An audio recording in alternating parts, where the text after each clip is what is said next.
All right, so I'm going to be telling you a little bit about EGF, which is epidermal growth factor.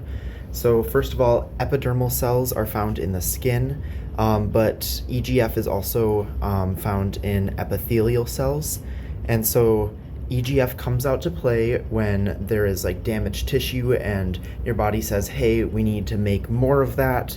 And so this comes out and signals to the cells that, hey, let's make more of us.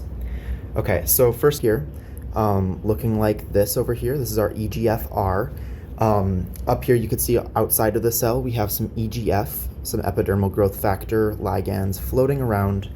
And so what those are going to do is those are going to come into our receptor right here. They're going to go right into those active sites. And as you can see, these are actually not touching. But when those ligands bind, they are going to touch. So it's going to go bam, and then they're touching. And then when this happens outside of the cell, some things are going to happen on the receptor on the inside of the cell too. So you have the C-terminal tails at the bottom here. And these are basically going to say, oh, I love you now. Oh, that came off. It's going to say, oh, I love you now. And it's going to cross over into the active site of the other side. And then the same thing's going to happen. It's going to give itself like a little hug, just like that. Okay? Good enough. And then you're going to have this little thing called GRB2.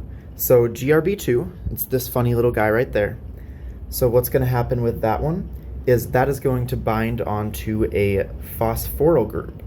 And so these little blue things, those are the phosphorylated tyrosine residues that are produced there right when the EGF binds at the top. And so this is going to cradle itself right on there. And then the GBR2, that's going to act as an anchoring protein for another one, which is the SOS. So the SOS is going to find itself right in there. And what the SOS does is it does a fancy little thing with some little G proteins called RAS. So RAS, this is RAS right here. So what RAS is going to do is, by default, RAS is going to have some GDP. And we don't want it to have GDP. So what it's going to do is it's going to go right onto the SOS, and it's going to get rid of that GDP, and it's going to replace it with GTP. And then once it has its GTP, it's going to become inactive, and it's going to plant itself right on the membrane. And it has a little phospholipid, or a little lipid tail there. So it's going to go right between the phospholipids in its inactive state there. And then that's later going to activate the RAF. So the RAF is going to also go onto the membrane there. Next, RAF activates MEK. And so you have these activated MEKs here. And then it keeps going. You're going to get the activated ERKs, the ERKs there. And so what the ERKs do is they're going to move into the nucleus of the cell there. And what they're going to do is they're going to stimulate transcription factors.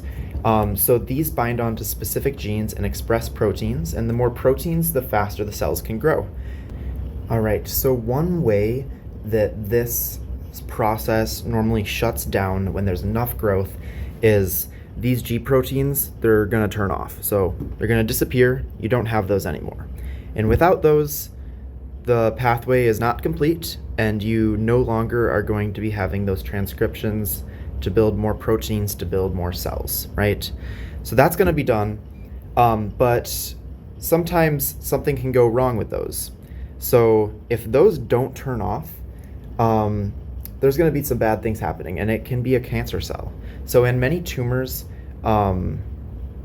this will happen, and if it keeps going, the ERB2 gene is going to be overexpressed, and this results in many receptors in the membrane, right?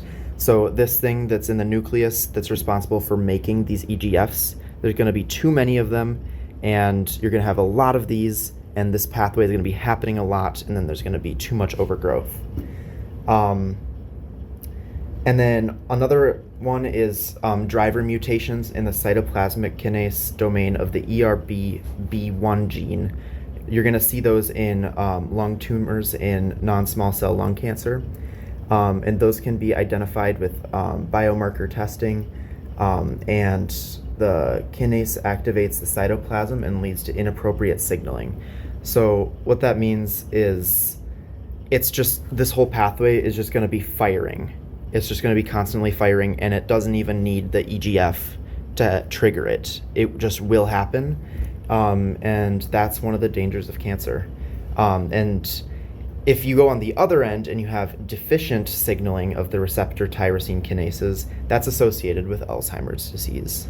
Thank you.